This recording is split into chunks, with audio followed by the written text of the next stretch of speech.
FMO that provides that option and knows about that option in their geographic area.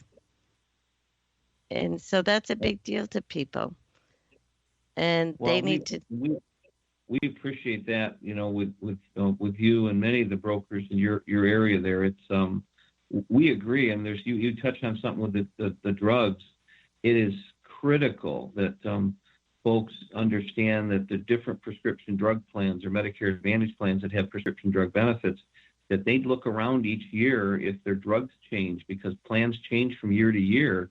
And Rhonda's hit on a very good point. Sometimes drugs cost structures change and formularies change. So having that reviewed by your insurance broker and with help from your pharmacist is just exceptionally valuable. And there's a tool out there too called GoodRx. Many of you probably heard it. It's a tool a lot of good brokers use you can get drug costs many times cheaper going through that GoodRx program than you can through your insurance company and your prescription drug plan. So there's a lot of tools out there, and those are the things we try to share with our brokers so they have them in their toolkit to use to help every member that's out there. So while we're talking about prescriptions, let's clear up the confusion for people, because I just can't even imagine how many questions about this executive order of the $35 insulin. Let's clear up that confusion. Well, it was an executive order signed by the Trump administration earlier this year, and it gives carriers this year, based on best my understanding, for this coming annual election period, which starts here in about 7 days, that insurance companies can choose to only charge $35 per month for insulin, for the Humalog and many of the others that are out there. A lot of the companies are doing it, but not all of them are doing it. So you'll want to make sure anybody listening, you make sure your insurance brokers understand that. The carriers that are doing the $35 insulin program that was signed by the administration are Devoted Health, United Healthcare, Humana, but some of them that are not doing the $35, so you'll have to pay whatever the cost is based on that formulary for that insulin, are Anthem and Aetna. They will not be doing it. So you got to make sure, working with your insurance broker, that you understand on that. But this is a great thing for seniors, because some of the insulin can be very, very expensive. Absolutely. And when we went through all of our classes to certify for the different carriers, mentioning, specific carriers, but you have to also look at it plan by plan, because the $35 insulin is not on every single formulary. So it goes plan by plan. So if you're an insulin dependent diabetic, you want to make sure that your agent understands very clearly, what you're on, and you need to try to make the choice, if possible, to join the plan that offers that $35 insulin, because it's not going to be automatic. If it's not in your formulary or in your plan, then you might not be eligible for it. And I was talking to a social worker the other day, and her understanding was it was on all the plans. I said, well, that's a big confusion point right there. We got to clear this up for folk so that they know that they need to be looking at the plan and reading the paperwork that comes out at this time of the year to see if they want to stick with their plan or move to a different plan. And in some cases, if your plan doesn't cover it and you want the $35 insulin, your trade-off may be changing plans, and sadly, you may be changing physicians in order to get that $35 insulin, because some of them, it's, the network is going to dictate where you go to the doctor. So I just want people to be aware that, yep, we've got lots of those plans, but we're going to be looking very carefully to make all of the pieces of your puzzle fit together so that when we're done, you have a whole picture of what works for you. And that's why, I think it's important for agents to work with the right FMO, because sometimes when you're knee deep in trying to get all of the puzzle pieces to fit together, you need somebody in the background going, yep, you got this. Here's another tool that you can use to make it work.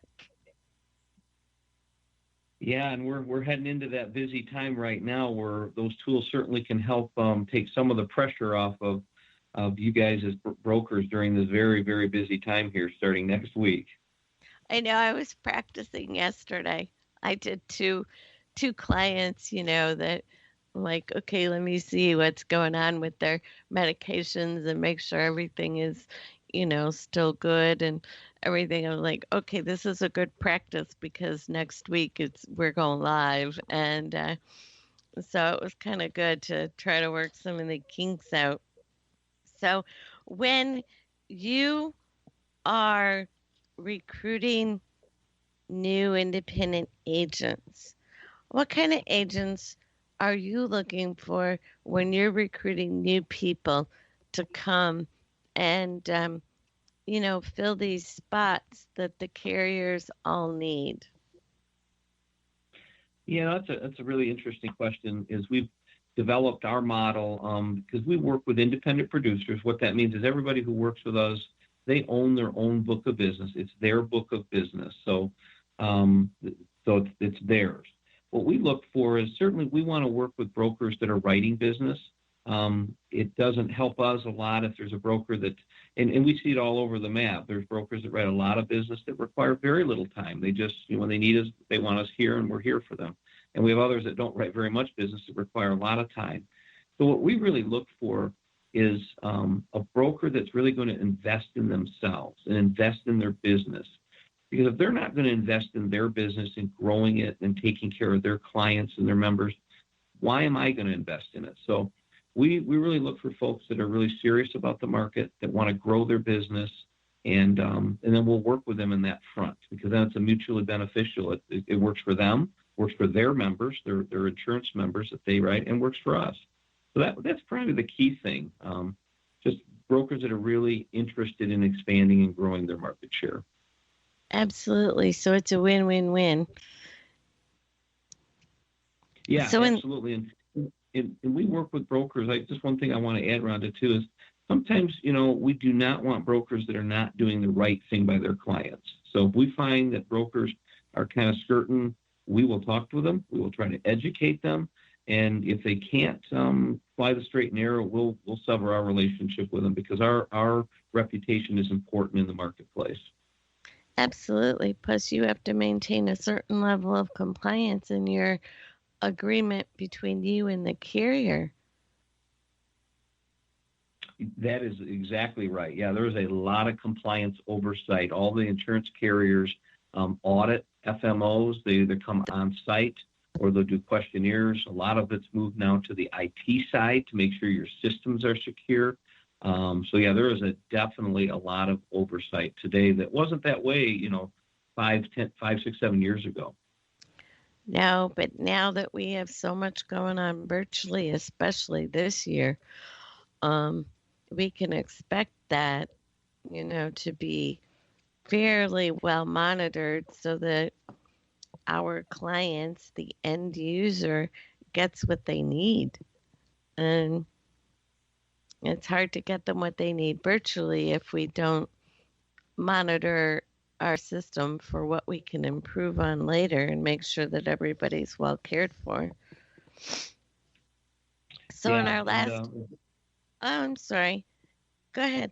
No, I was just going to add, just to your point there, the virtual world obviously in the last 7 months has exploded with Zoom calls and Skype calls and all the like, and the tools that insurance carriers and us as FMOs are providing to the brokers so they can work with their members in a more remote setting, right, where you can take an application over the phone or electronically with them, so you're not even sitting with them, have come a long way in the last 6 or 7 months.